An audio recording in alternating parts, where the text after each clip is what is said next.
Good evening, everybody, and welcome to the Opinion Guy. My name is Charles I Guarria, and we are broadcasting just steps away from the world's most famous beach, Daytona Beach in Daytona Beach, Florida, where today we had an awesome 75-degree day and sunny.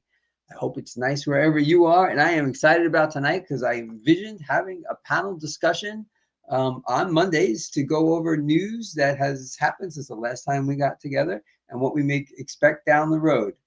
So tonight I have returning guests, Joe Hannoush and Michael Vasquez, coming on board in just a minute. But before we get to that, I did want to just go over a few show notes. Number one, for all you folks out there who I've been double booking, I'm new at this. It's been 11 shows. And as Donna will tell you, sometimes I show up to meetings on the wrong day, but I've never missed the meeting. I tend to show up a little bit early. So I've kind of double booked a few people, and they've been really great about it. And we're trying to work out when they're going to be on. So I may or may not have a show tomorrow because of that. So we'll see. Stick around, go on all the interwebs, and check my sites at Chuck Long Island, and we'll find out if I have a show tomorrow. Also, as far as the news panel goes, which we're doing this evening, and we'll be discussing news every Monday, I am now reaching out to people to start courting the Tuesday night. Solid Tuesday night would be a baseball discussion. That is, I believe I live, baseball is my religion, and as such, I want to have a group like every week to discuss what's going on in the world of the grand old game. So that's the show notes. Thanks for being here. We're going to get the show started. So let me bring to you, without further ado, Joe Hannoush and Michael Vasquez. Hello, everybody. Hello. Hello, everybody. It's good to see you on a Monday night. Yes, absolutely. What's going on in your guys' world? Joe? Not much. Just happy to talk about politics, give my perspective, and I'm looking forward to tonight. All right. How about you, Michael? You over the 6-hour marathon from yesterday? Oh, that's just a normal show for me. Actually, it was a little short, but yeah, it's just a regular day of work for me. 8 hours of news and working for a client and a show, and that's it. It's a normal work day for me. All right. What do you do when you're not political commentary? I do consulting. I consult people on finances. I consult them on communications, in particular, dealing with. I focus on finance and or politics, but communications and a few other things. Nice. All right, great. So we should do a show on finances one night. I do a lot with that. Yeah. I mean, was a stockbroker. It does come out of that. Yes, that for sure. All right. That's great. And Joe, where do you stand as far as your campaign is concerned? So I'm still stuck on where I was, I think, a week ago when I said I did the filing paperwork. However, I did not actually file the filing paperwork. So It's still like I'm going to file for state representative. You can see my background here. I just haven't actually officially filed the paperwork yet. So I will be doing that. I'll probably wait till the new year because they like to have like quarterly financial reports and whatever. I'm like, I don't want to turn it in and then right away turn around and file a report for like nothing. So I'll probably wait till the new year. So you wait till the report date passes and then that'd be the 6th of January in most states. What state are you in? Florida. I think that's January 6th then. That's the reporting day. All right. Yeah, Joe and I are only about 20, 25 minutes apart. We shared the same. You gave the temperature earlier. I'm like, that's how the weather was here. Yeah, right, exactly. And we kind of ran into each other a bunch at like county hall meeting, Volusia County Council meetings, and other places around town, and day events where there could be politicians and whatnot. We would run into each other. All right, listen. You know what? I am very excited about this. I want to bring this up. You guys haven't seen this. When I started this show. Couple of things. Hold on one second. First of all, this light's gotta go. All right. So the very first show I ever had, you can see right here, on my logo. I brought this up and I showed everybody that there is no book on here because I have authors on. I've had 2 or 3 already, and lining up more. Speaking to somebody today, so I had I had the music. I had musicians on, the Cliff Note, direct conversation, which we'll get to in a minute. And first, I have to show you guys this show and tell, and then up here, I wanted a book. I didn't realize that was an oversight by me when I originally did this. The Bearded Hippie Wizard is the person who put this together for me. He is fantastic. So fantastic that today he's got the book on there. Well, there it is. Ta-da! Right up there. So now, still working on it a little bit, but I'll be changing that up pretty soon. So we're moving forward with a brand new logo with the book on there to represent the authors. And pretty soon, I'm going to have something to right to the empty spot right above the red cap. So I wanted to show that and give a shout out to the Bearded Hippie Wizard for doing that. And I think you may be watching this right now. If you do, hop on board and leave a comment. All righty. So we are going to talk news of the day. I'd like to get to, Trump's first year, but we're going to start out with a topic that irked Joe. I was looking at his Facebook page, and he put tyranny about this news. So, Joe, why don't you explain what your topic is and where it stands in the state of Florida?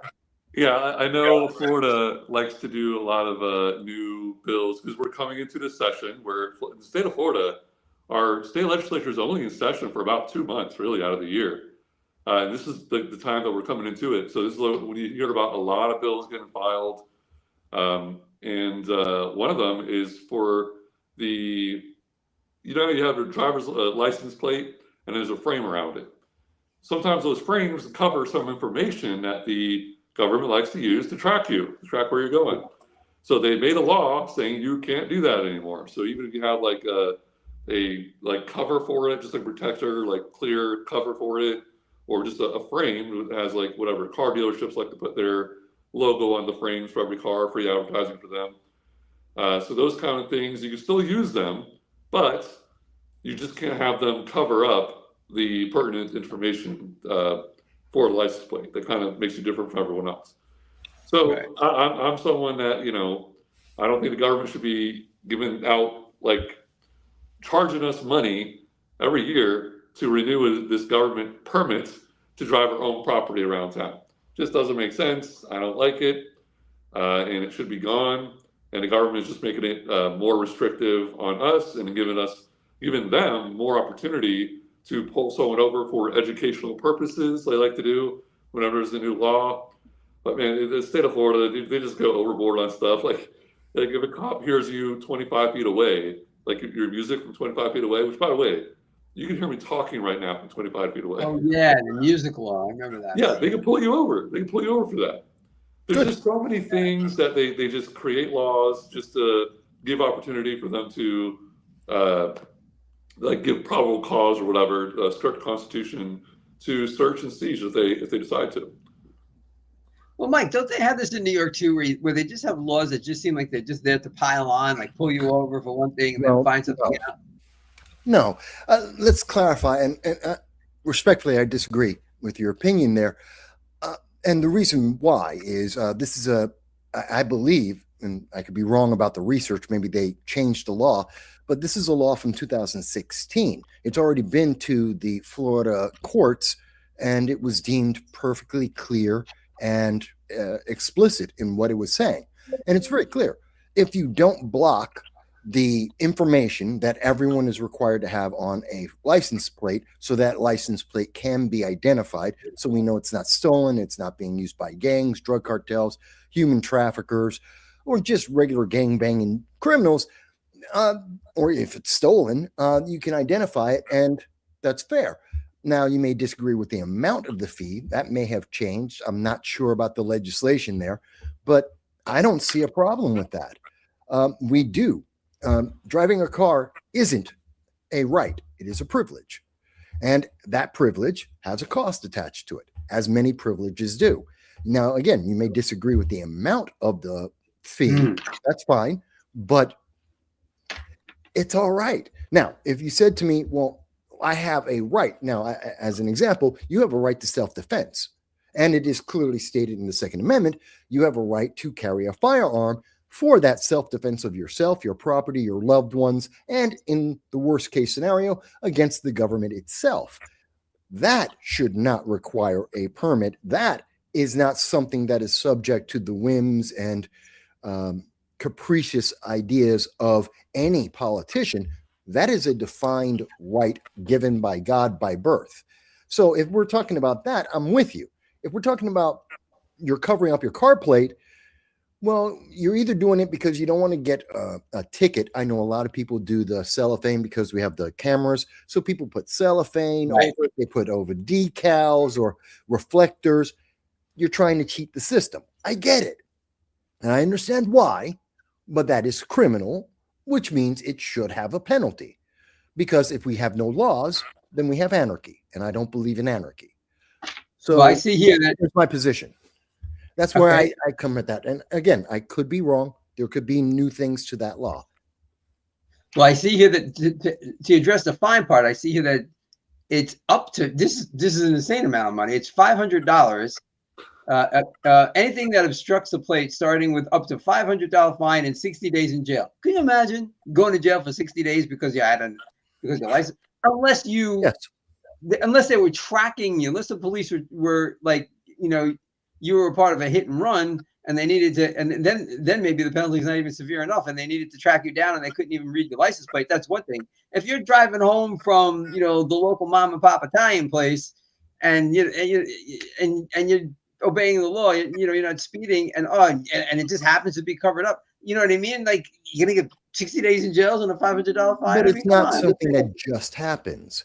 We're talking about something that was deliberately done for a purpose, whether that purpose was for art, which isn't appropriate on that part of the vehicle, or they're doing it to evade the law because perhaps they have a lead foot and they drive too fast, or they drive poorly, or they're someone who does something nefarious. Again, you can take it up with the lawmakers about the amount, and judges have or should have the discretion to say, in this case, it's not appropriate. I mean, you walked out of a pizza place, someone kicked mud onto, or you got mud on the plate. It obscured the license plate. That's not your fault. It wasn't intentional. I get that. That's what a judge is for. But you want to argue the amount, fine. Again, 500 seems excessive. But then again, maybe it's because so many people are trying to cheat the system that they're now having to do something, or gangs and other factors may be so extreme at this point that now you have to be heavier handed with the law to be proactive against these crimes that are happening. I don't know the entire scenario, but that's what I'm seeing out of that. I didn't hear that. Joe, have you heard anything about like gangs? Is this supposed to be a gang type thing where they're trying to? I've not heard that. I've not heard the gang thing. I actually think I agree with Mike about the for tracking purposes, basically. So someone doesn't go through a red light camera and they're trying to block their license plate from being scanned for that. Like, that's probably the target for it. And I think that's why they have a $500 fee, because you're trying to avoid a speeding fine, right? Or running the red light fine, whatever that is, $250. I don't know how much it is, but let's just say $250. So they have a fine of $500 to try to prevent you from skirting the law to avoid the $250 fine. I get that. That's very understandable. But do we really want all these cases to go to court and take up taxpayer resources to go through these things? Like, someone have to take a day off of work, lose whatever, $150 of their own income to fight a $500 citation fee. I mean, but they won't. But they won't. They're just going to say, you're going to get the citation and you're just going to pay the bill. That's 99% of all the people who are going to get a citation on this are just going to pay it. They're going to take the bill and they're just going to pay off the fine, and no one's ever going to walk into a courtroom. 1% will fight it, and they'll lose. 95%. The government has succeeded in their piracy, in their extortion, their mafia moves there. But that's not extortion. That wasn't doing anything else wrong. So okay, so under your pretense, they were probably doing something nefarious, right? That's the whole point of them hiding. No. My point is that's the law, period. And the law is not obtrusive to individual use of that vehicle or obstructing people from living their lives. I don't think that's a radical law. Again, you may disagree with the amount of money. Fine, talk to a local politician, talk with them about that. But I don't think it's a bad law. It's not an unconstitutional law, and it's not a prohibitive law. I gotta wonder how much has actually happened. Like, is this even something that we really need? I mean, does it happen like so infrequently that we don't really need the law? Like, that'd be really interesting to find out. We got Dr. Kerry B. Lewis checking in. It's an interesting opinion. He probably means all three of us. I'm not quite sure who had the interesting opinion. I'm not sure to think that, yeah. So we'll each take a third of that interesting opinion from Kerry. Thanks for checking in, Kerry. Yeah, by the way, let me know if I'm used to, everyone does their panel discussions a little bit different. I'm used to the ones where we're going back and forth as we go through it rather than one person, then the next, you know. Everyone has a different way of doing it. So just let me know if I'm on the wrong track here. Yeah, we'll just roll with it. This is my first ever panel. So I mean, we'll go back and forth. If I feel like stepping in, you know, I'll moderate, but otherwise, you know, have at it. Mm-hmm. No, I like the format we're doing. I don't like to talk over anybody, so that's my only thing, and that's it. Other than that, like, I like the format. Okay. And I don't mind. Normally, some of the panels I'm brought onto are very distinct in their viewpoints sometimes, and they're usually not in my favor. So I'm used to having a little more antagonism. So we love you here, Michael. Which is a nice change, yes. I try to be reasonable, so. Yeah. What is that? He likes being reasonable. Yes. And don't forget the tagline of the show is fun, friendly, and informative. Mm-hmm. So we can't call, there's no orange man bad here. That ain't happening. Okay. Alrighty. So let's see where that goes. And, you know, it's kind of funny because just as a side note, a while back, there's a town here, Ponce Inlet, and they put in an electric bike law, right? And so many miles an hour, it was like 5 on the sidewalk or whatever it was. And the chief of police got up. I was covering the meeting that night, and the chief of police got up, and he was basically saying, we're really only going to enforce this if it's busy on the sidewalk. Like, let's just say 5 for the sake of discussion. It's like, you know, if it's Sunday morning and you're doing 10 miles per hour, I'm not going to have my cops pull you over. He was saying this without saying it. Like, if you read between the lines, because this is only going to happen like if it's a busy, let's say Saturday night, somebody's going too fast, could hurt somebody else, then we're going to. And I wonder if that's, or the music thing. I mean, Joe, I haven't heard anybody get pulled over for the music. Have you? I have not. No, I have not. I have in New York and in California. You have? In New York and in California, but now we're talking about very different environments. Right. Oh, yeah. California, and in particular, this was the 90s. It was Hollywood Boulevard. In fact, that is something that can very often signify one of a dozen different gangs. Okay. And so that's a factor in it. In New York, also, not quite like Hollywood Boulevard, but again, you have that can be something that is a sign, a red flag about criminal activity. So it depends on your environment. I mean, I lived in Binghamton, New York, Central, which is in Southern Tier, New York, 10,000 times smaller than LA and the city. And no one ever got arrested for music. Occasionally got talked to because sometimes they're blasting. And 9 out of 10, I can hear your music from 25 feet away, yeah, it's probably too loud because that's pretty far, believe it or not. Yeah. But again, in Binghamton, they'll just talk to you. You're in New York City or in LA, they're going to come over and they're going to start checking out what's going on because there's other things going on. So it's very contextual. So my point is, I think that they're more using the law to target, to search and siege, or look for, like, just disrupt what you're doing, basically. So, like, and here, I live in Daytona Beach, or just north of it, actually. But it's a very festive-oriented, very tourist area place. So we'll get these events, like we have a big truck event, basically. So a lot of trucks that have their, they have their, like, I don't know what they call them. I feel like an old person. I don't know the term they use, but the lifts. The lift. Yes. Thank you, man.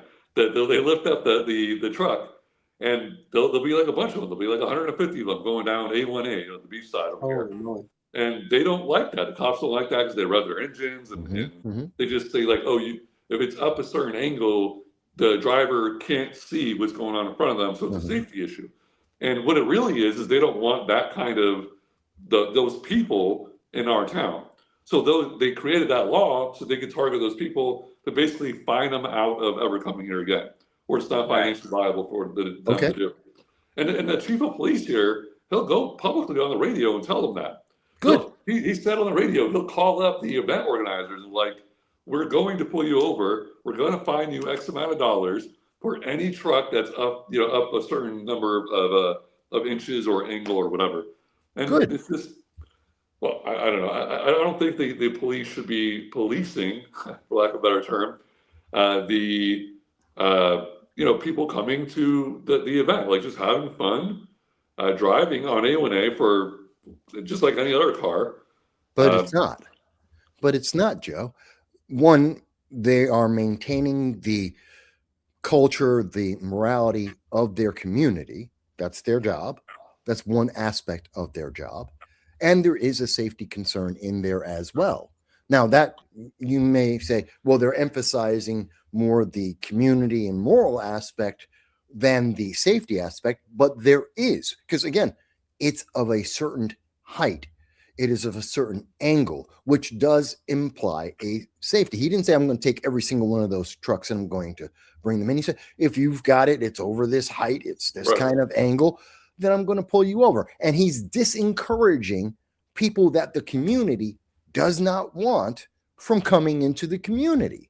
Well, I'm part of the community. I'm glad for that. I'm okay with them being here. And if they want to come here and spend money and put money in the pockets of our local service industry and local business owners, I want them to do that. I want them to come here and do that. Is your sheriff elected?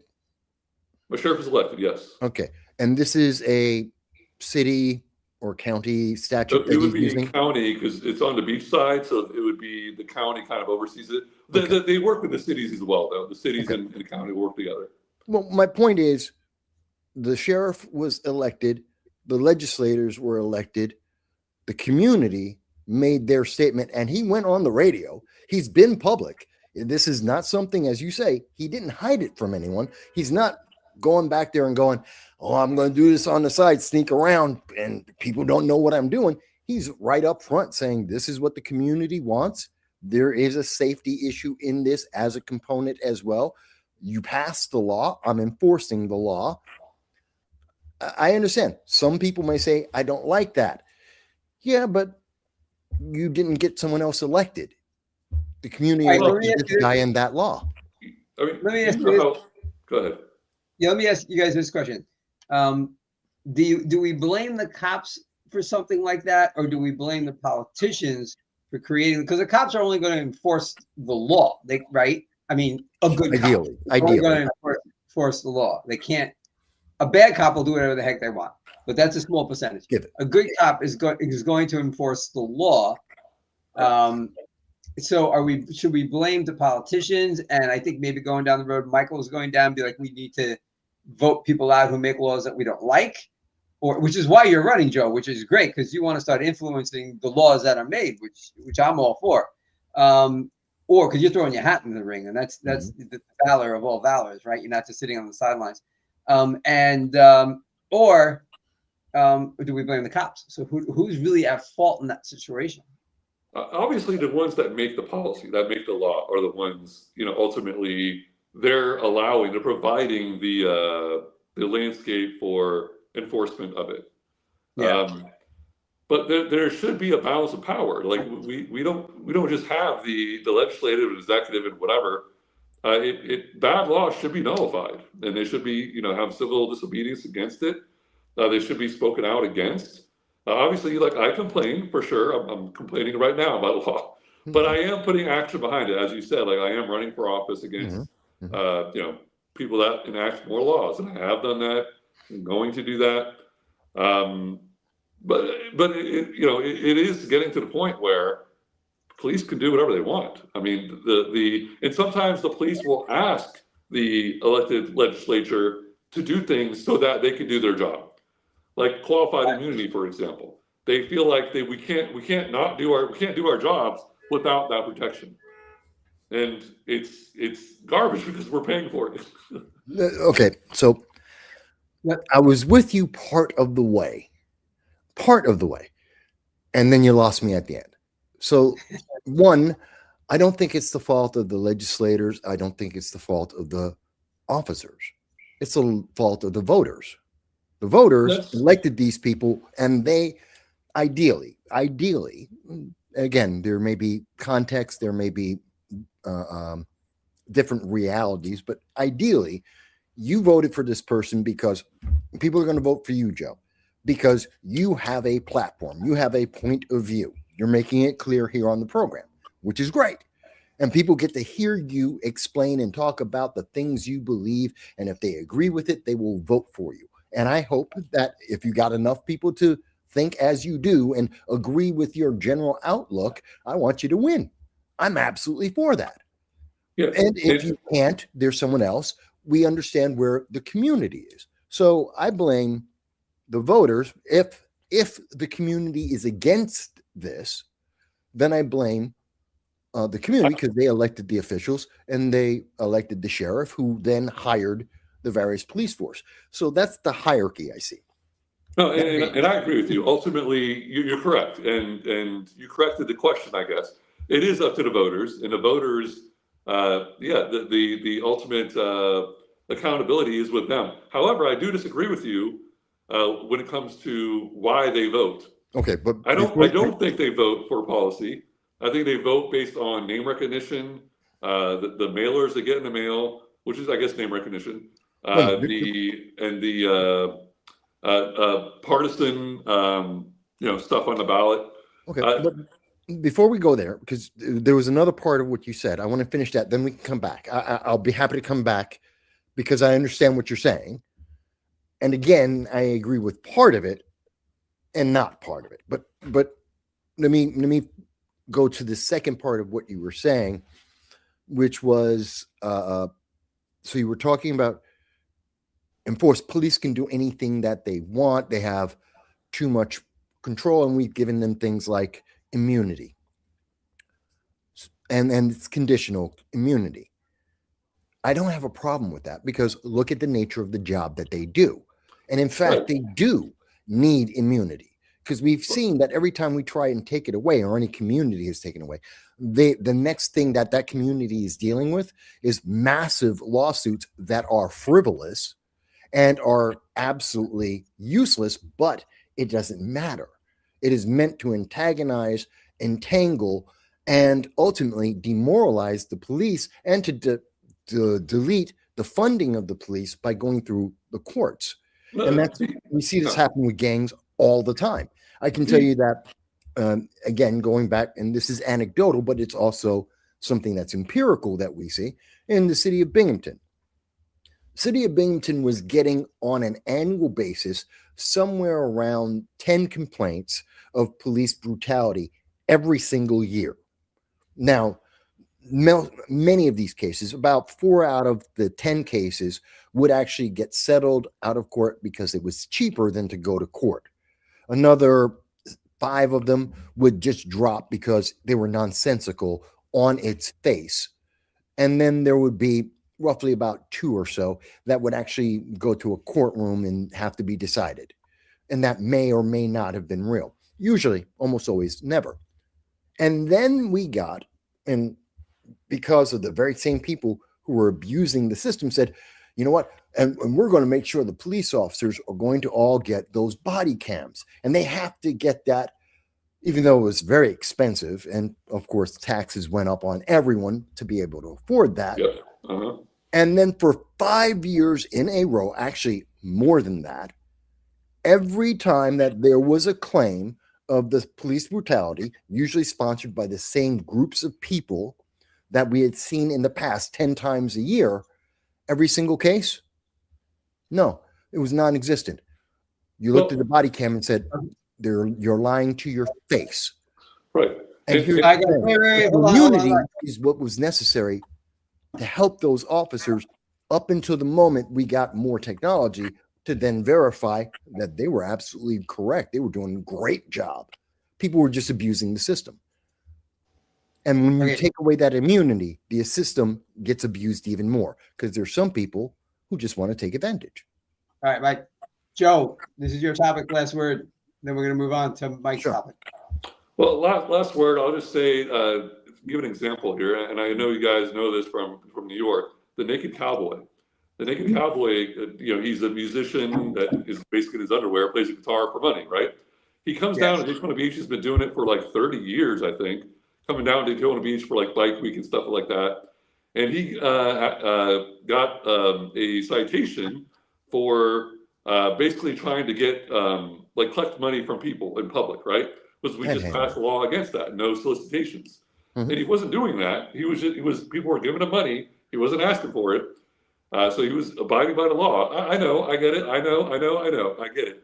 But just like as far as like the law goes, he was abiding by it, whether I disagree with the law or not. But anyway, so the cops arrested him because he didn't want to leave. He was not doing anything wrong, right? And during the arrest, they broke his guitar. Anyway, long story short, it doesn't go to court. It gets settled. And the city of Daytona Beach had to pay out tens of thousands of dollars to settle that, basically. And that could have just been avoided by not bothering him because he wasn't actually doing anything wrong. Anyway, that's the last thing I'll say on that. Last thing on this, your example is not the best one you can make because he was breaking the law. And the law was made not necessarily for him. Yes, he was very popular and he was someone that was very happy, but he was breaking the law. Whether he intended or had nefarious intention or not is separate. Again, that comes down to a judge. That comes down to a jury. That's why we have them. The police were correct to arrest him. Now, you want to say that they broke his guitar. Now you may have a problem there. That's specific to the circumstances and the situation. I don't know those situations, so I can't speak to that. But yeah, he should have been arrested. And the money we spent on him is worth it if there's another 100 people that were prevented from doing the panhandling. That was a problem that was inspiring more crime throughout the rest of the community. So yeah, he should have been arrested, and I'm happy he was arrested, even though I think he's a good guy and I understand what he was doing, but he's wrong and he knew the law. But there was body cameras, and he wasn't breaking the law. Actually, it was a wrongful arrest, frankly, which is why they settled out of court. I don't think that's. You guys were way off topic. Enough of that. All right. Enough. What was the topic again? Like what's your favorite color? We started with license plates, and we ended up with the Naked Cowboy. And gotta bring it back to New York, right? Mike's topic is scary because I'm a First Amendment advocate. Mike, tell us what your news item is. Some people may have heard about this. Probably most people haven't. I don't know if you've heard about this, Joe. Do you follow the United Kingdom at all? What's happening over in England? No? No. Okay. Most people don't. We should. Because since they're our cousins, they're our closest ally, a lot of things that happen in their culture or in their legal system get imported into the United States. Actually, it's reciprocal. We send stuff to them. They do it for a while, make it further and further left, and then they send it back to us.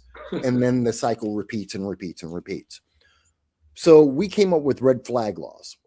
We tried to get them to do that, and they took the red flag law idea and they ran with it and they came up with something that's called the Online Safety Act, or it's usually referred to as OFCOM, OFCOM.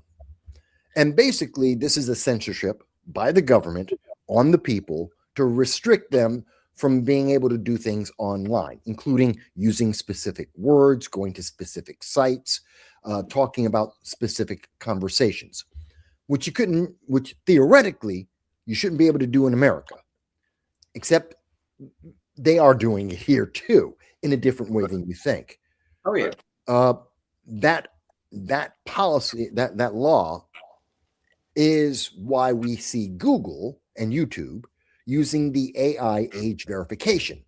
It came directly out of that British law, and then it's been applied to Americans, and it's responsible for about 5 million YouTube accounts being deleted that we know of. Wow. There's a new aspect of that, huh? Let me ask you a question. When you're saying 5 million accounts deleted, is that over in Europe or is that here? Because I know that Google's fighting this this new law that's supposed to be saving kids. Well, that's from the AI age verification, and that's total. Right. That's U.S. But where are the accounts? Are they worldwide or are they everywhere? Everywhere. Okay. We haven't been able to define exactly where. As far as I can, all the data I can find, it's worldwide. So that's 5 million worldwide in total. But the new thing is Keir Starmer, the Prime Minister of England, has now added another layer, and this is where the abuse comes in, and this is what we expected, to make it even more like the red flag laws. They are now adding on that if you are potentially doing something that would be threatening on the internet, as a creator and or a consumer, then you're guilty of a crime. Wow. This is like red flag laws. If I accuse you of being someone that could be a danger to yourself and or your family, then you are. The judge will give us a warrant and we'll take your property, take away your children. People always forget that part. And now you're ostracized in your community. This is the same thing with this new level. That's what the newest addition to this Online Safety Act, Ofcom, and that's going to come back to America. And they're now going to say, well, you have potentially said something that is dangerous. Think of the jab, the lockdowns, an election, abortion. There's 1,000 different issues. The Second Amendment we were talking about just a second ago. There's 1,001 things that are potentially threatening to some snowflake out there. Right. Now, we already had this here. I think it's more than just coming. We already had this here. And both of you guys chime in on this thought. This happened during COVID because the Biden administration thought it was potentially harmful for us in the United States of America to hear any negative commentary about taking the COVID vaccine, like even from a doctor, from a supposed authority, right? So they leaned on social media to bury that stuff, and we had the mea culpa from Zuckerberg saying that it was wrong, wrong to do that, and when the Twitter files came out, there were Republicans pushing back against certain things too on social media. So we've already got this sort of happening here in the United States. Am I right? Joe? Yes, and further than that, I know this might be a little bit off topic, but we already have the state government here in Florida, as you know, banning certain websites from people being able to go to them without registering, having ID and verifying it. And there's some pushback from those websites, and also for certain social media websites as well, some social media access for minors, basically, to not be able to access it without registering or whatever. So yeah, we're already seeing it for sure. And if I said, even online, if I said I own a gun to protect myself from government tyranny, which is literally in this book right here, the second, you can't see it. Mm-hmm. There we go. The Second Amendment, the Constitution right here. If I'm just citing the Constitution, people can be like, oh, that's a potential threat against government. Like, No, it's in the Constitution. Well, yeah, just to clarify, Mm-hmm. the sites that I know, there are porn sites, right. maybe all of them that you have to register for Mm-hmm. here in Florida. Michael, you're shaking your head. Is that happening in New York too? No, that's a general trend across the entire country. Yeah. And that is, and I am not upset about that based on the nature of the content. It isn't appropriate. Well, hold on. Okay. Because I am, let me go down that road for a little bit. This is in the privacy of your home. You should be able to watch whatever you want.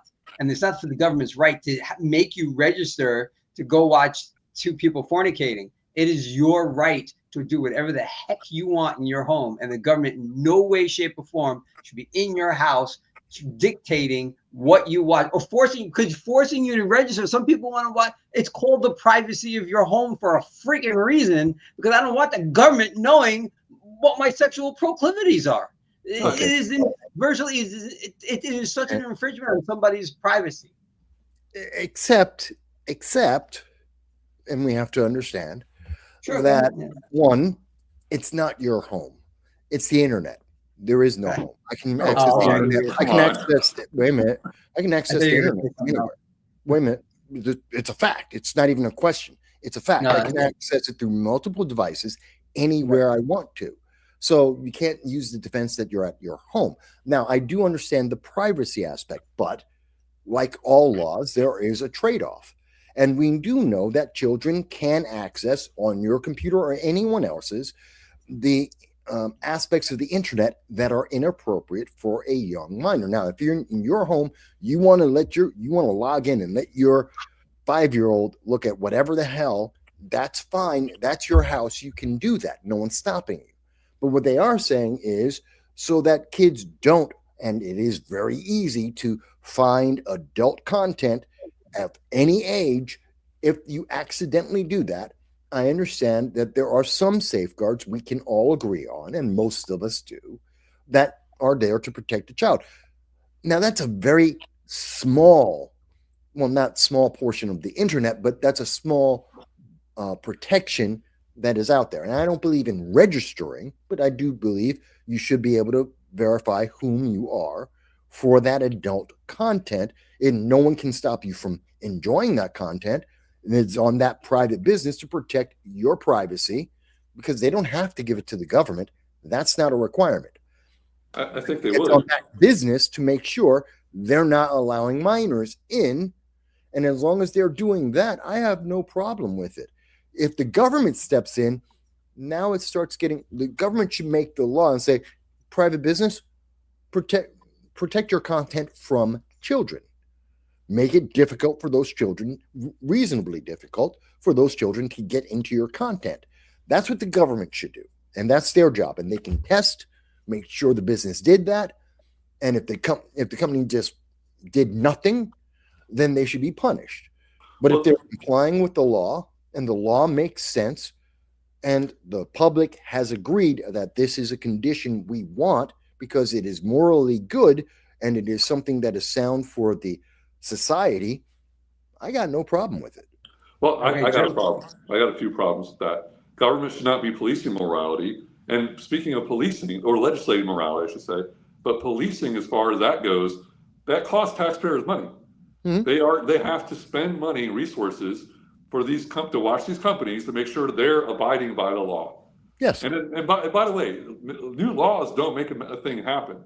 For research purposes only, I did a search online in the state of Florida, where I live, for those certain types of videos, and I could find them rather easily. Mm-hmm. So it still exists. The government law did not prevent the thing from happening. I don't expect the law to. Also, I was a young man. I was a minor at one time in the state of Florida here, before this law, obviously. But I was able to find pornography wherever I wanted. Basically, it was at the front counter at a gas station. You know, I don't know how it was in New York or is in New York, but in Florida, it was just a kid would be eye level with the pornography, like Playboy and Hustler and everything at the counter. Yeah, but. And I am old enough to remember long before there was an internet, or hell, I remember before there were computers, household computers. So the pornography section had its own section, and it was usually on the business owner to regulate and make sure, hey, kid, get out of there. No, this was the front counter. This was like the cash register. Huh? Well, this is at the cash checkout register, but very often when you go into that section, they tell you get out. And this is something that a lot of people experienced overall because the community and the society agreed, and they would be proactive on the small business level. And yes, even the local police, and if an officer was there and saw that you let this child into that adult section, grabbed this adult content, went to the cashier and they paid them out, whether it's a cigarette, a beer, or that content, and the police saw that, they would find that business because that's something that is not only just immoral, it is illegal and it destroys our society. I have no problem with that. Again, I want the government, it's not that they make the law and everyone stops. That's just, I don't agree with that straw man ideology. It's not that they make the law and all the criminals stop because, oh my God, it's a new law. Because if that worked, then gun control would actually work. It doesn't because it's a stupid idea. No, but what we need is government makes the law, which is the warning to dissuade a certain type of activity. And we double check, are people complying? The businesses, are they complying? If they are not, then as we find them, we punish them. If someone wants better behavior.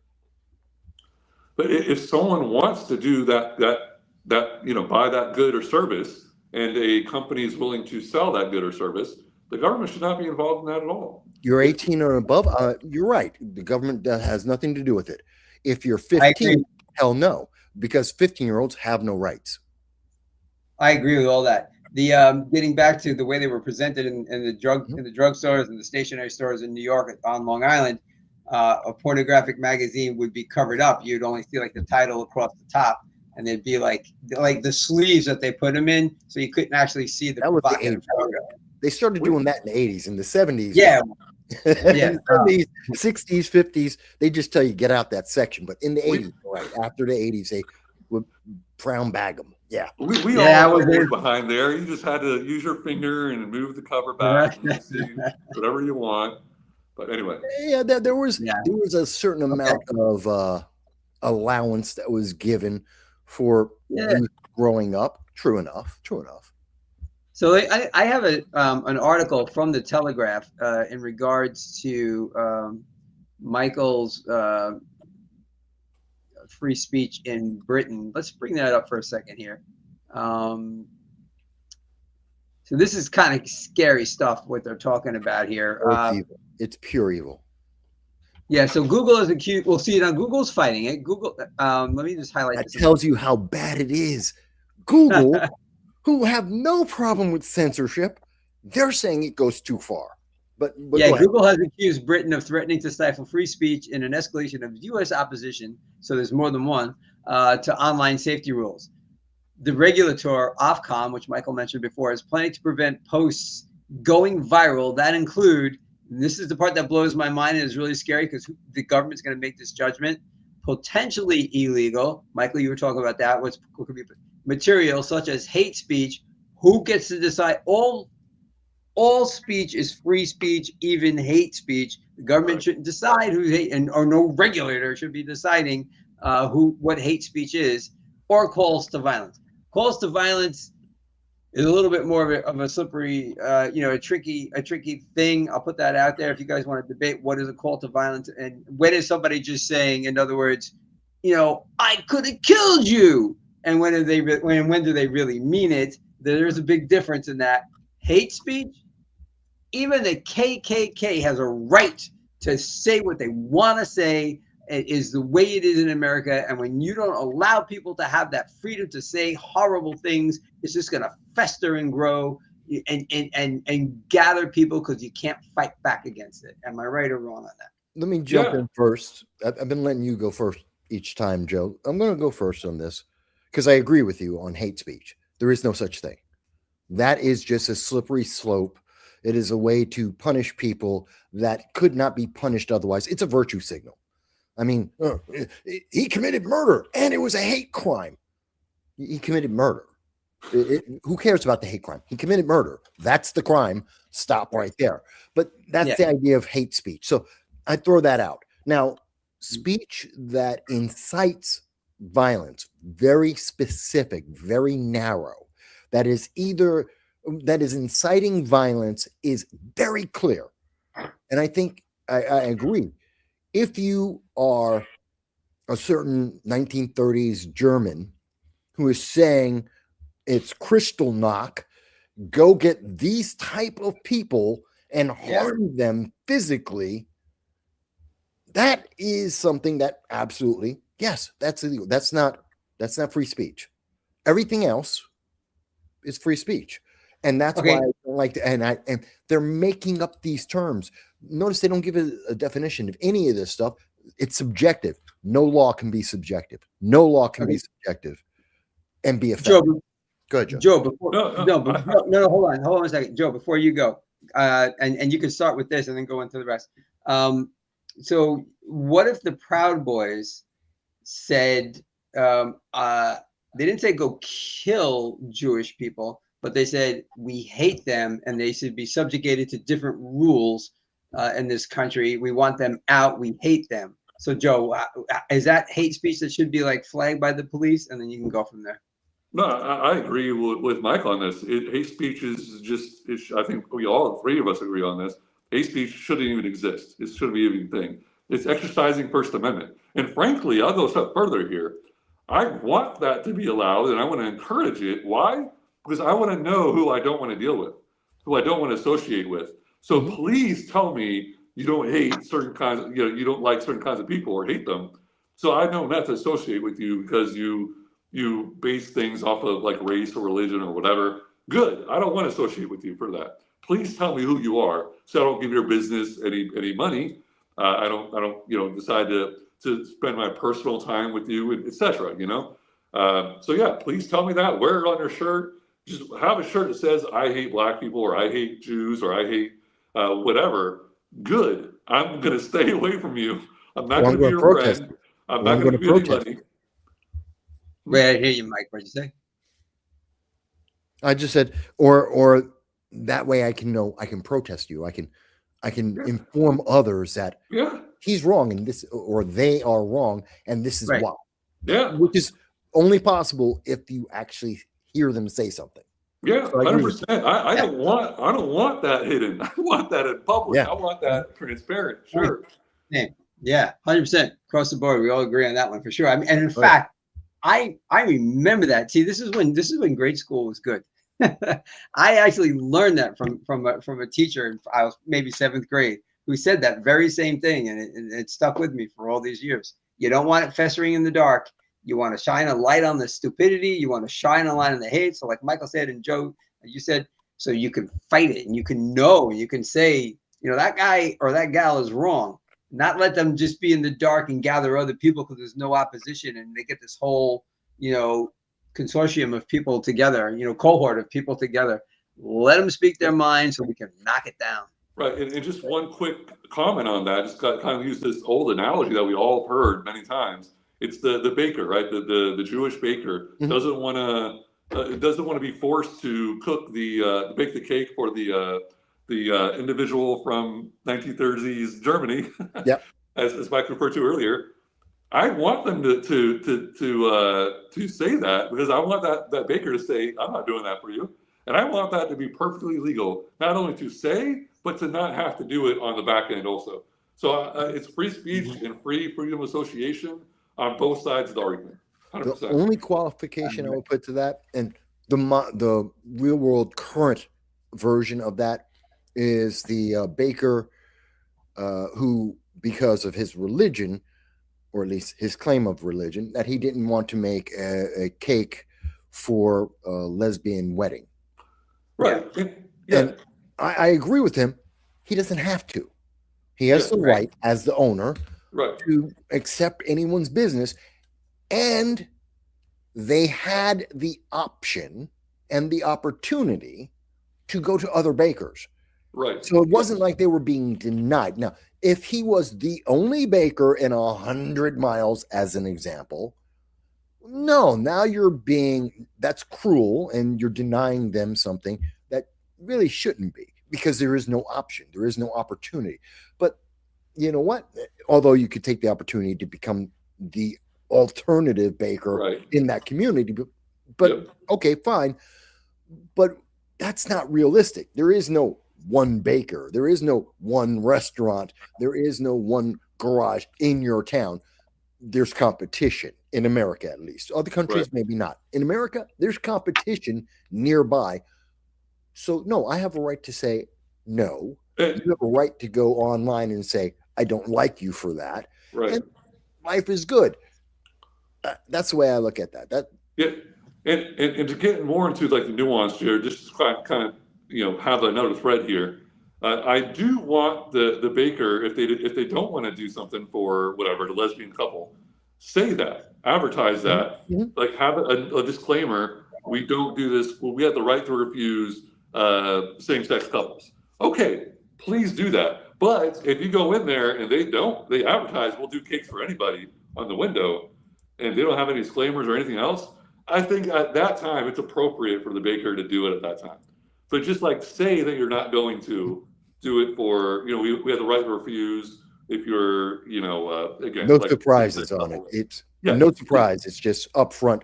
Here it is. Yeah, I would say, I agree. Now I would add that, but they have to give the reason why. Like our religious beliefs are such that. Yes. Not because then you could always fudge it anyway and say it's your religious beliefs that are making you do something. But I believe there has to be a rationale as to why. That would be a nice add-on, yes. But I think what I'm trying to prevent is fraud. So if you are advertising something and the customer goes in there saying, hey, you advertise a bacon cake for whatever reason, and I'm coming in there for whatever reason, you should be abiding by this or it's false advertising. So giving a reason for that, I could agree to that as well. But for me, that wouldn't be a requirement. Well, I agree with you as long as it's not absolute, because I could say, yeah, I'll make a cake for anyone, but someone who is wholly and absolutely repugnant to me for whatever reason may come in. I still have the right to refuse. Now, I wouldn't look at it as a class action. Okay, that's an individual action. If I'm suddenly doing it over and over and over again, while at the same time saying, no, I'll do it for everyone. Everyone gets this service all the time, but yet I keep picking on the same group of people, a certain class of people, and denying them, that's dishonest. Now you're lying to me, and you're consistently doing it. It's about a class of people, not an individual, one-off, an exclusion or some unique circumstance.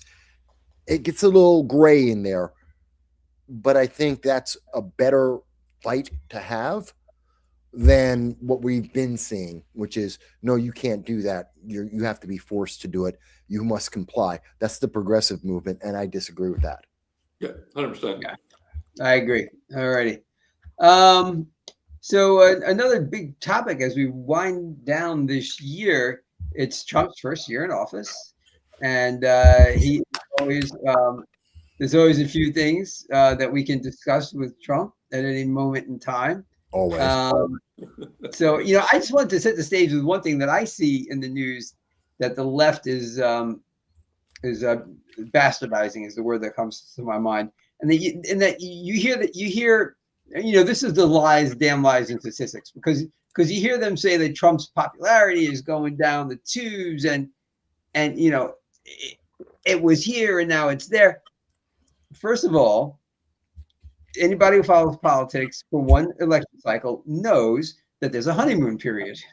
So what they're doing in most of these cases is looking at the honeymoon period and saying, oh, look how far he dropped off. Well, that happens all the time. He is around 43% the last time I saw, which is where Biden was, and which is where Trump was the last time. So he's not really any worse off than we've seen in the last, let's say, 2 administrations. Almost right. Okay, go. Almost right. It's that right now, and you're correct, Trump is on any given day somewhere around 42 to 45. It bounces on any. It never go by one poll. Go by the trend of polls. That's the best way to look at it, because any one poll can be an outlier or cheat. But the trend of polls puts him somewhere around 42 to 45 consistently. Compared to when he was the 45th president, this is exactly where he was then. So he's, as a president, he's actually averaging normal for him. This is after 10 years of attacks on him on a daily basis. 97% of the news from the mainstream media are attacking him. And so he's been doing average, which is commendable. Here's the thing. If you look at Joe Biden, 2/3 of the time that Joe Biden was in office for 4 years, he was below 40. He was below 40%. So actually, if you look at the numbers correctly and compare them, he's doing better than Biden. And actually, he's doing better than about half the time that Obama was in office. He's doing fine. His numbers aren't cratering. Oh, Democrats hate him. Yeah, but they've always hated him. And that has nothing to do with what he does. They have TDS. Orange man bad is the answer to everything in the universe, every negative thing in the universe. And so they just go with that. But realistically, he's about middle of the line for a president, and better than most of the recent presidents for most of their terms. Okay. Joe, before you go, I just want to say, as far as Michael mentioned, looking at trends of polls, my favorite is Nate Silver, and his site is Silver Bullet, and he'll take polls from like many different places and do an aggregate, so it kind of smooths out the sort of outliers and gives you a pretty good judge. So that's one. And I know, Joe, you wanted to say something there. No, I actually agree with Michael's analysis there. I think it's correct. Like, we never, I mean, not never, but like most of the time, presidents, I don't care what side of the aisle you're on, they're usually not at 50%. I mean, as Mike said, 42 to 45. I think that probably is about average with any president for most of their time in office. And I'm not surprised by it, frankly. And yeah, I mean, I agree with what Mike said. Okay, now the Venezuela situation. I think that's you're hearing this in some places. So I'm sure you guys have heard it, and folks in the audience have heard this, but it seems like the predominant thing is about this is a war on drugs. I mean, you need to stop the drugs from coming into the country and such and such. I kind of feel like it's more about the oil, and that the drugs is just like a curtain to, because if we can get a hold of that oil, oh baby, isn't that great? And I'm not opposed to I'm opposed to any president using the military without Congress's approval. I do not like that. But I'm not opposed to getting oil. So is this more about getting the oil? This is class A, getting the oil, B, the war on drugs, or is it C, Trump's desire for world domination? Hitler, guys. I got to throw that one in there. Okay. Go ahead, Joe. You got us both to laugh. None of us even bid on that because we were laughing. Yeah. But I don't think it's the third one. I think it's probably partially each of the first two. I think it's also part of just in his feeling, I'm trying to do the right thing. This is what Americans want. He's being a populist, basically. I think for the most part, he's being a populist, and he's using part of the two items you said, fighting the war on drugs, let's fight them there so we're not fighting them here, right? And the other one is the oil thing. I've heard a conspiracy theory about the oil part. I'm not going to go into that. I'm not a conspiracy theory guy, but I'll just touch the surface of it, saying there is a history of the U.S. government across both political sides that will attack foreign governments when they try to make an oil-rich company or oil-rich government tries to move away from the dollar and go into like the BRIC or the gold standard, one of those things. I'm not going to dive deep into that, but I'm just saying I think that might be one of the angles. But I think on the surface, it's mostly Trump wants to fight the drug war there, so we're not fighting the drug war here. Now, whether or not I want that or not, of course I don't want people using drugs and abusing it and just stumbling on the streets and shooting up on the streets and all that stuff. Of course I don't want that. However, I don't want the government legislating that for everybody. I think if you want to do that, just like you drink alcohol in your home while you're just enjoying your family or backyard or whatever, I think you should be able to enjoy whatever drug you want from your service provider for the drug dealers who get their supply from the company that's being shipped from Venezuela. I look at it that way. I think it should be free market, free of government, and there should be accountability. You should know, again, this goes back to a fraud thing. As long as the drug dealer, the drug provider is saying this is what's in what you're taking, what I'm selling you, it's 100% marijuana, I'm good with that. Now, when they give you, laced with something else, whatever, anything else, that's fraud. And I think the reason why I want drugs to be legalized, and instead of government fighting the illegal drugs, they should be legalizing the drugs and holding the companies accountable when they have fraud. And that's one thing I'll praise Trump about when it comes to the war on drugs. And he probably didn't do it for this reason, but he did reschedule cannabis from Schedule 1 to Schedule 3. So that does make it available to be researched for medicinal purposes. It does make the transparency more available for the financial transactions of that and prescriptions of that sort. So I think it's a good step, a great step in the right direction. And it'll help society kind of get away from the 100-year war on drugs the reefer madness created. Society can start to realize, hey, the guy smoking weed next door is not gonna eat your face off while you sleep. Okay. Wait, let's see what this crowd thinks about the rescheduling. Crowd, do you like the rescheduling to from 1 to 3? They do. Yeah. I'm a fan of that too.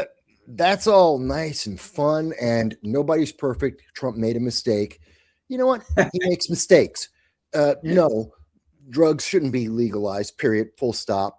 That's a very long and very complicated argument all its own.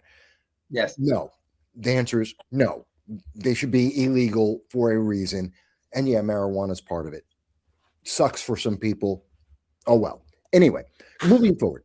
No, Mike, I have to tell you, I heard you say that on your show, and I picked something up and threw it across my my office when you said that. I know there's people who get upset about that. Like, and I was like, he's not right.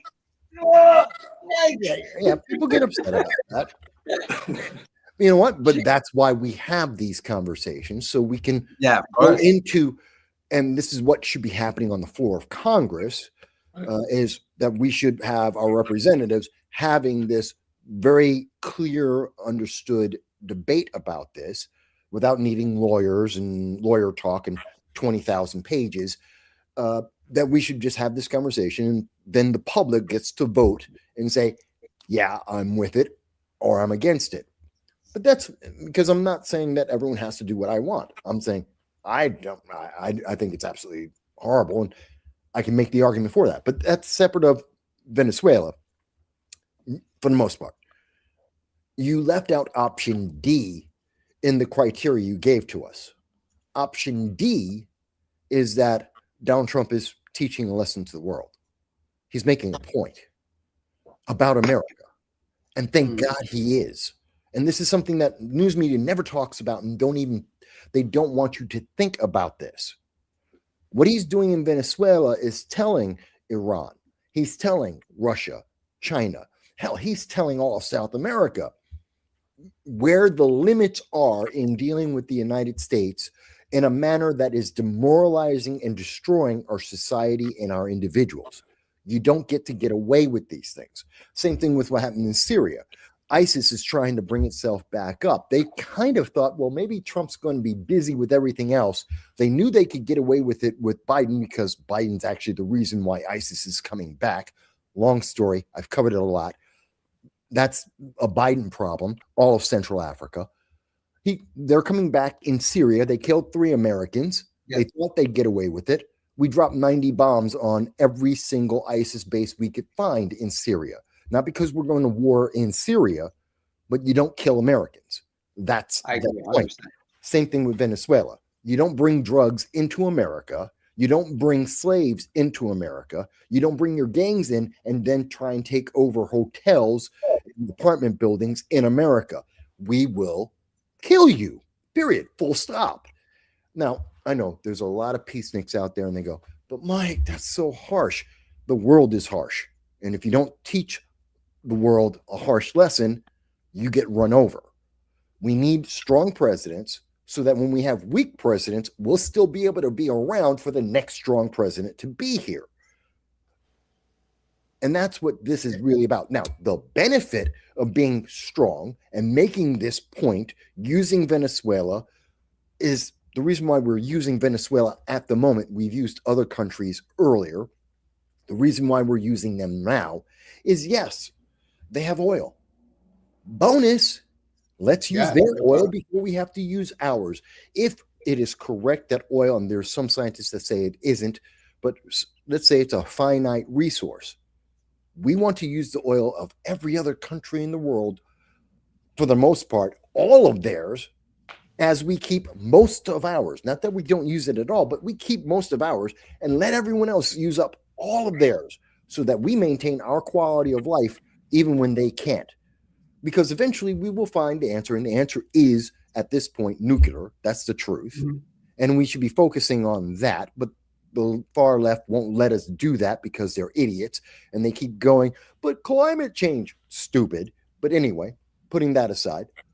And so, yes, there is the oil component, but there's also very much the drug, the cartels, the human trafficking. These are factors.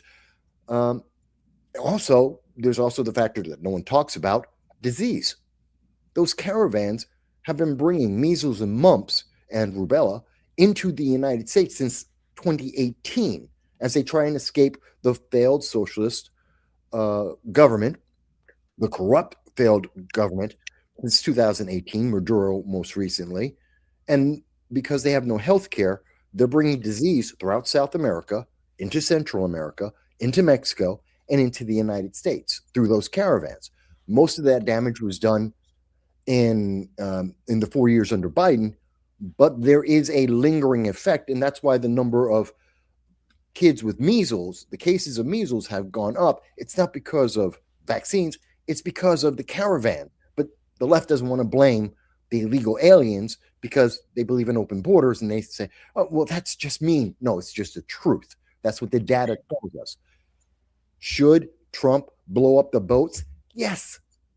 He has the right to do it, to protect the United States from threats to the American people, all of the American people, whether it's organized by a government or if it's done by an individual gang. He has the right, he has the authorization, he has the power to do it, and he is. And he's being very selective about that, and he's being very clear.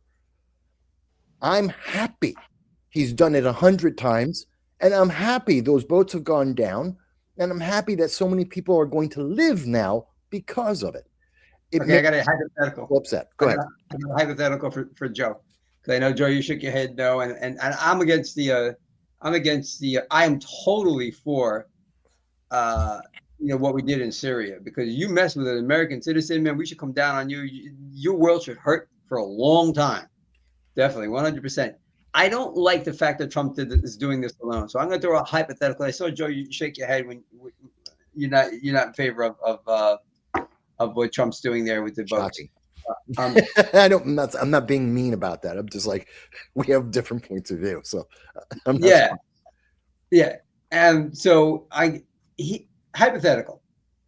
And this is actually something Vivek had kind of brought up when he was running for president. All right. Let's say we literally, actually Vivek didn't say it this way, so I'll just forget that part. But let's say Trump went to Congress. This is a hypothetical. Trump went to Congress and said, and got authority. We declared war on every single country in Latin America that is looking the other way when drugs come into our country, right? And in South America, they come into here. We said, we're declaring war. The governments can either help us or we're going in. You have no choice. Congress said yes. President, is backing request for this. Congress said yes. Now we have Congress doing the right thing, which they never do, which is why Michael's right. Of course, Trump has the authority. Congress never stops any president from firing at will. When did they ever since World War II? So, yeah. So what if Congress actually had a backbone and said, we are going to fight a real war on drugs, not the mamby-pamby stuff that's been going on, and we focused our guns, and so you know what I'm saying. Would you then be willing to say, okay, it was done right, I might not like it, but okay? Or is it still like just distasteful? First of all, I did get a warning from my phone that my battery is at 20%, so I think it's at 15% now. So just an FYI on that. And then I just wanted to give a warning. I don't know how to type it on here. Anyway, so but yes, I agree with you. If Congress did the right thing and made a constitutional declaration of war on Venezuela in this case, then yes, absolutely. As the chief executive, commander in chief, the president does have the authorization at that point to carry out the mission to make Venezuela no longer a threat to the United States. So yes, absolutely. At that point, what he's doing now, I disagree. He doesn't have the authority to do it. But he does. And separate of the War Powers Act and the changes that have been made to it, separate of the authorization of military forces, which is also separate of this, just under the declaration of, under the Constitution itself, he does have these powers to protect America. It's the number one purpose of government. Every government is to protect the people. Well, you're interpreting the drugs coming here as a act of war, I guess. I assume. No, it's just a threat. It's not an act of war. Okay, threat. Okay, fine. If it was, we'd be taking over the government. I'm not talking about taking over Venezuela. That's a different thing. Okay. Mm-hmm. Okay, so I don't think it's appropriate to take action at this because, again, like what I explained earlier, I look at it, and I know I'm being idealistic here, but I'm looking at it as they would not be trying to get drugs into our country if we weren't willing buyers here. So again, it's like you're not going to see potato chips, like sour cream potato chips, on the shelves of stores at Walmart if customers are not trying to buy that, right? The market would take care of itself. So there's a market here. I know you're laughing, but I mean, this is the free market. I'm not laughing. I understand the essence of it. I just disagree. The example you gave, I think, is incorrect. Drugs, the easiest way. You know how I get. I've watched here in the Bronx all my life. I've watched, I don't know how many people doing crack, and everyone in the neighborhood knew exactly what crack is. We all saw the crackheads, and then there was even more crackheads. Why? The first hit is free. Always. So, and by the way, I agree. I don't want to see that on the streets anywhere. I don't even want to see naked guitar players on the streets anywhere, frankly. I'm just saying, I don't think that, like, if I don't want to see that, I just don't go there. So I know in Daytona Beach, again, I'm using our past example here, but I just want to illustrate this. If I don't want drugs, I'm not going to do it. If I don't want to see a crackhead, like my neighbor crackhead, smoking or drinking, being a belligerent or whatever, I'm not going to associate with him. And he could make a choice at that point. Do I want to be self-absorbed and do whatever I want to do anyway? Or do I care about my relationship with society and my community so that I'm going to change? There's some people that have problems. And by the way, our government making it illegal to do, you either go to jail or you're going to keep doing drugs. There's no in between. So instead of, like, we have AA right now for alcoholics, so because it's legalized, right? You don't go to jail just for drinking alcohol. It's what you do with alcohol. Sometimes that'll put you in jail, but the same thing should be done for drugs. So if you want to get help, it is the same thing. There's no comparison between, given alcoholics, there's no comparison between alcoholics and heroin addicts or crackheads. They're not the same thing. Well, okay, so when someone, obviously there's functional alcoholics and functional crackheads. Not really. But what you do that is the problem, right? It's what you do when you're on those things that causes the issue. I don't care if someone gets as drunk as they want or as high as they want in the comfort of their own home. Okay, fine. But they shouldn't be doing it to where there are consequences. There are consequences to these things, and there's a long tail and a wide berth of those consequences that are not limited to that individual. Right. Every aspect of what they're doing is affecting their community. Right. And that's the problem with a lone alcoholic. For the most part, is a lone alcoholic. A drug addict isn't a lone drug addict. There's more of a social consequence to that. And that's where the problem is. But I agree with you on the accountability part. Again, if they're harming someone, accountability, you got to have personal responsibility. You got to, if you're going to use drugs or alcohol, whatever, be personally responsible for it, of course. But part of the government making it illegal makes that person go behind, dark alleys and, whatever, meeting someone in the dark at night and all that stuff. It makes it more dangerous to do it. If we legalize it, it goes out in the open. As you go through in a drive-through at Walgreens or CVS, and at 2 o'clock in the afternoon, and get your drugs safely, just like I do not agree. Drugs. That is, I understand that's the ideal. Many libertarians have it. I've talked to many of my friends who are libertarians, and this is a brick wall with me. I do not agree with this because I do not believe that legalizing drugs will have in my opinion, to be fair, this is my opinion, the utopian effect that my libertarian friends think it will have. That is not proven by real world data. That's not proven. It is. At all. And so I don't agree. So we had 2 amendments to the Constitution. This thing right here. There's 2 entries in here that for what? Alcohol prohibition. The government decided this is illegal. Brought it in and we made the prohibition. It was made alcohol illegal, and then we repealed it. Yeah. Right. And what happened that time in this country? Crime went up. The mafia was born. Uh-huh. The mafia came in this country. The mafia existed beforehand. Well, I know that, but it grew. There was a provision. The environment was laid out by the government prohibiting alcohol, so that the underground, the black market, done through the mafia, can grow. They can flourish. And I'm still here. Go on. Okay. Yeah. So I want to get on to one other thing that's related to actually Venezuela. I think we probably touched on everything here. I want to do it before Joe leaves. I was going to introduce a new segment this evening, and that segment is called the dumbest news take of the week. And we kind of hit on it. It's from Robert Reich, who is an economist, and he states, I found this on Twitter the other day. It came across my Twitter. I actually do follow him. I like to follow all opinions, whether I agree with them or not. But I could probably use Robert Reich every week as the dumbest news take of the week. And this one was, Trump has now conducted 28 boat strikes, killing over 100 people. So this is on the December 19th. Remember, no judge or jury has found these boats were trafficking drugs. That's already stupidity. We're simply taking Trump's word for it. Again, stupidity. He's unilaterally acting as judge, jury, and executioner. This is dangerous to us all, except for the fact that Mr. Reich totally overlooks. It's been that way. I'll just speak from my lifetime. I didn't go back in history and look. In my entire lifetime, there's never been a judge or jury that found that the president's claim for the use of military force was correct. Did we have a judge and jury in Vietnam? Did we have a judge and jury when we went into Grenada? Did we have a judge and jury when we went into Panama?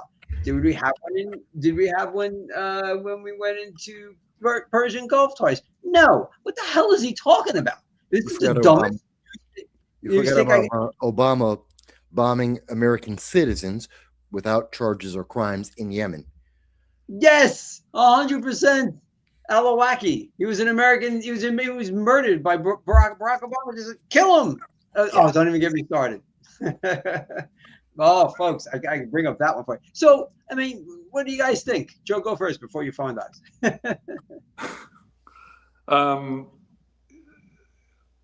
Honestly, I'm not sure about the legality of that.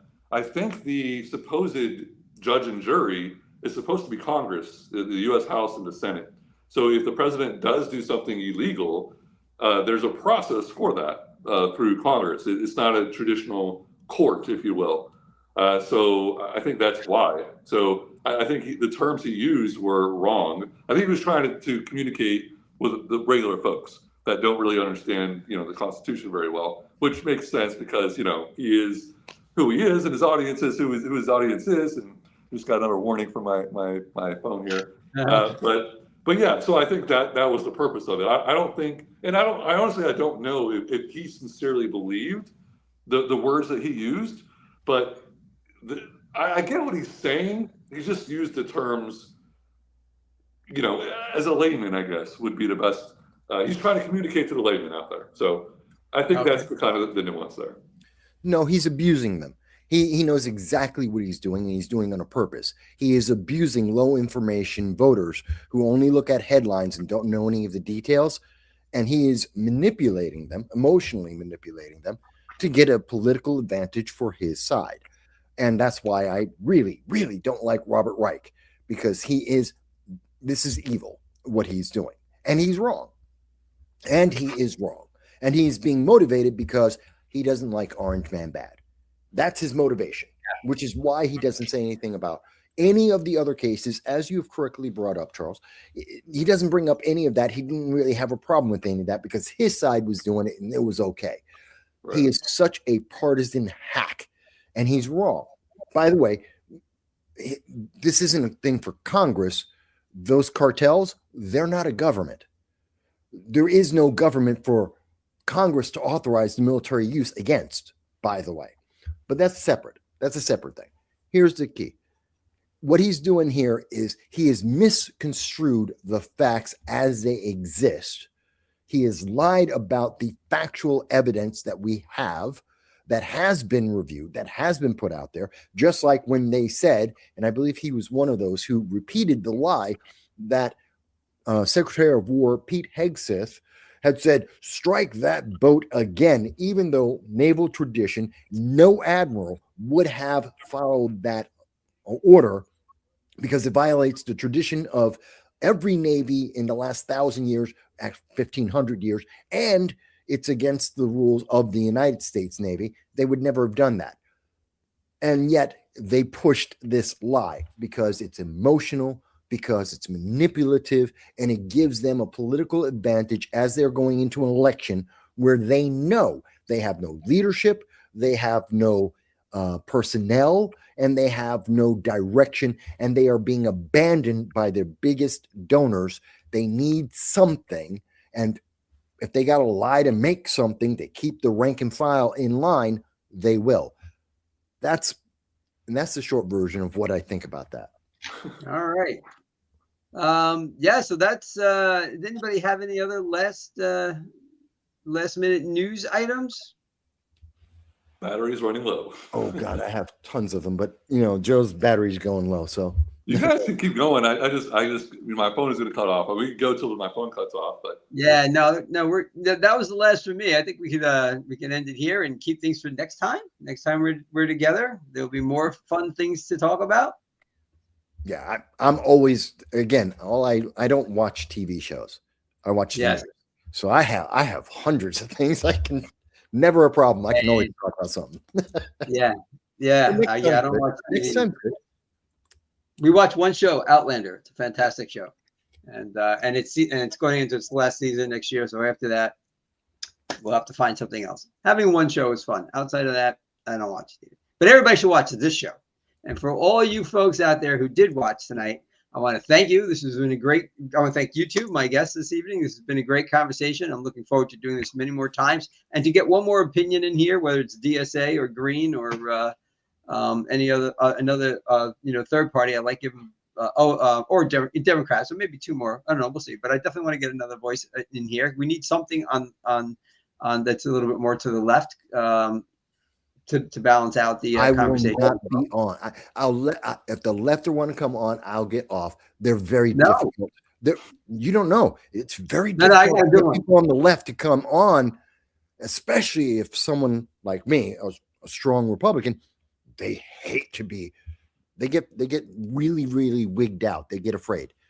No, this guy's cool. I know somebody. I'm not going to say who because we talked a little bit, and and he's actually a really cool guy, and I think would fit very well into Cool. you two, who are also very cool people. But yeah, so thanks for this evening, and for everybody out there who watched tonight. I don't know where in the world you are or what time it is in your neck of the woods, but no matter the time, I hope you had a good time. This time, until next time, I will see you. We will see you later.